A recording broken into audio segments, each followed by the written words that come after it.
कर भला तो हो भला एक प्रसिद्ध राजा था जिसका नाम रामधन था। अपने नाम की ही तरह प्रजा सेवा ही उसका धर्म था। उनकी प्रजा भी उन्हें राजा राम की तरह ही पूजती थी।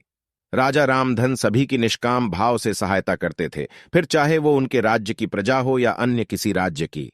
उनकी ख्याति सर्वत्र थी।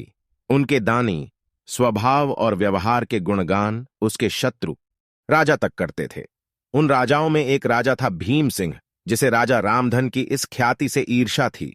उस ईर्ष्या के कारण उसने राजा रामधन को हराने की एक रणनीति बनाई और कुछ समय बाद रामधन के राज्य पर हमला कर दिया। भीम सिंह ने छल से युद्ध जीत लिया और रामधन को जंगल में जाना पड़ा। इतना होने पर भी रामधन की लोकप्रियता में कोई कमी नहीं थी। हर जगह उन्हीं की बातें चलती थीं, जिससे भीम सिंह को चैन न था। उसने राजा रामधन को मृत्युदंड देने का फैसला किया। उसने ऐलान किया कि जो राजा रामधन को पकड़कर उसके सामने लाएगा वो उसे 100 सोने की दीनार देगा।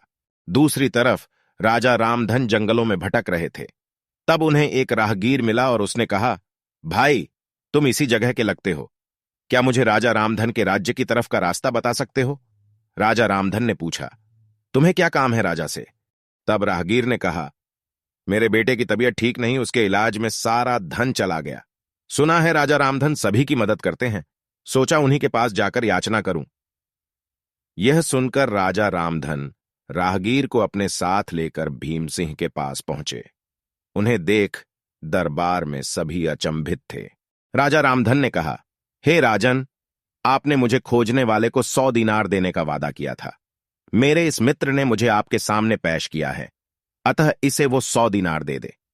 यह सुनकर राजा भीम सिंह को एहसास हुआ कि राजा रामधन सच में कितने महान और दानी हैं, और उसने अपनी गलती का स्वीकार किया।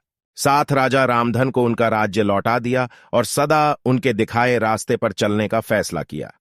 दोस्तों, इसी को कहते हैं कर भला तो हो भला।